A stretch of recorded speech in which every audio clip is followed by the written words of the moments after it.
Mungkin yang dideklarasikan adalah Anies, tapi yang menang adalah Ganjar Pranowo di hati banyak orang, di hati banyak elit PDI Perjuangan. Karena hari ini kita bisa melihat gitu, Ganjar ternyata dia nggak mau mengkhianati PDI Perjuangan. Kami relawan Anies, Aliansi Nasional Indonesia Sejahtera, ya terus bergerak, mengkonsolidasikan, menampung aspirasi yang muncul dari masyarakat. Kami ingin menyampaikan, Mas Anies ini kan milik masyarakat, milik rakyat.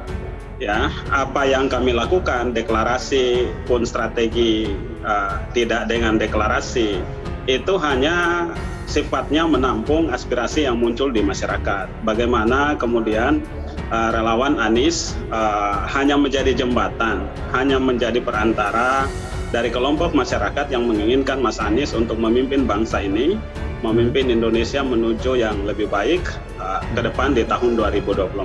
Dari beberapa survei, pasangan Anies dan AHY lah yang relatif kuat, bisa mengalahkan nama-nama yang lain.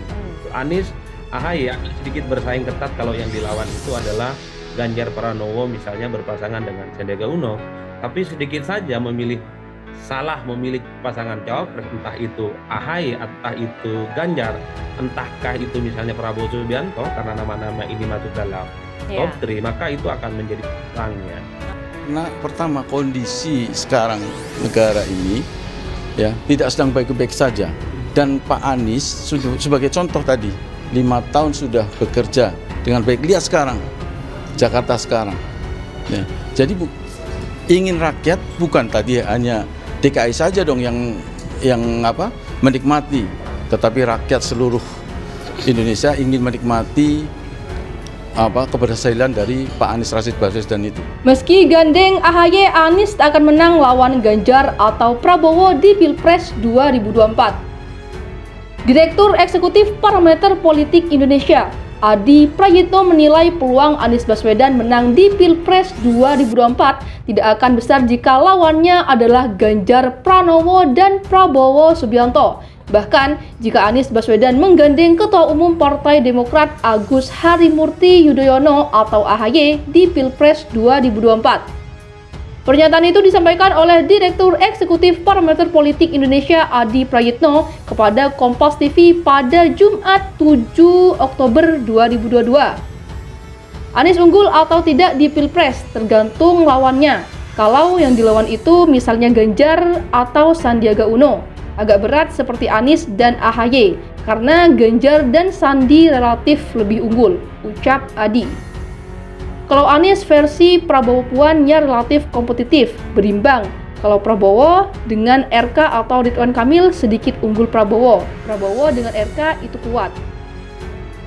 Adi menuturkan kepastian Anies Baswedan menang di Pilpres 2024 hanya terjadi jika lawannya bukan Ganjar Pranowo dan Prabowo Subianto. Selain itu, ungkap Adi, unggul atau tidaknya capres pada Pilpres 2024 tergantung kepada pilihan siapa cawapresnya. Oleh karena itu, lanjut Adi, jangan sampai capres atau partai pengusung salah memilih cawapresnya di Pilpres 2024. Maka dari itu, siapa cawapres itu menjadi penentu sebenarnya. Salah satu cawapres bahaya karena cawapres itu kunci, ujar Adi. Sebagaimana diberitakan dari Kompas TV, Anies Baswedan yang akan diusung sebagai capres oleh Partai Nasdem baru saja menggelar pertemuan dengan Ketua Umum Partai Demokrat Agus Harimurti Yudhoyono.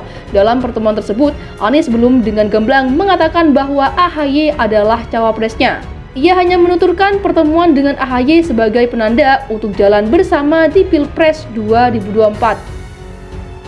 Saya sampaikan ini adalah awalan yang baru. Insya Allah nanti akan ada kelanjutan untuk kemajuan Indonesia, ucap Anies.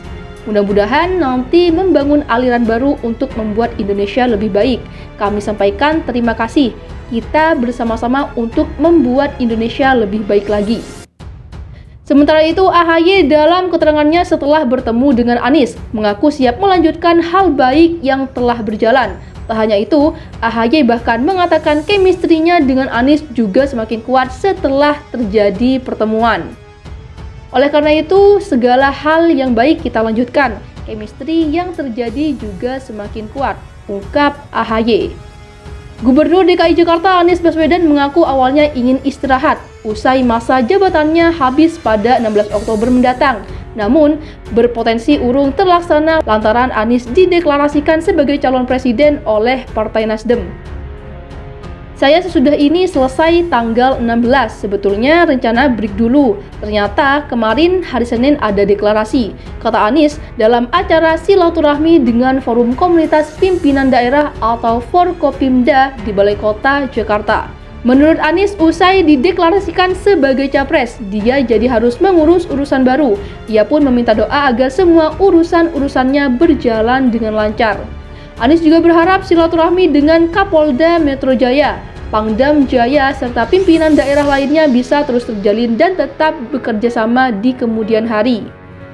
Terima kasih atas kehadiran, atas kerjasamanya. Insya Allah silaturahmi, perkenalan, pertemanan, persahabatan, persaudaraan ini menjadi persaudaraan yang kuat di antara kita semua, ucap Anies. Sebelumnya Anies dideklarasikan sebagai capres oleh Nasdem pada 3 Oktober lalu. Ketua Umum Nasdem Surya Paloh langsung yang mengumumkannya. Inilah kenapa akhirnya Nasdem memilih sosok Anies Rashid Baswedan. Kami yakin pikiran-pikiran dalam perspektif baik, mikro maupun makro, sejalan dengan apa yang kami yakini. Kami titipkan perjalanan bangsa ke depan, insya Allah jika Anies terpilih nantinya pimpin bangsa jadi bangsa yang lebih bermartabat, kata Surya. Anies lalu berkunjung ke DPP Demokrat pada Jumat 7 Oktober. Dia disambut Ketua Umum Demokrat Agus Harimurti Yudhoyono serta sejumlah petinggi Demokrat lainnya.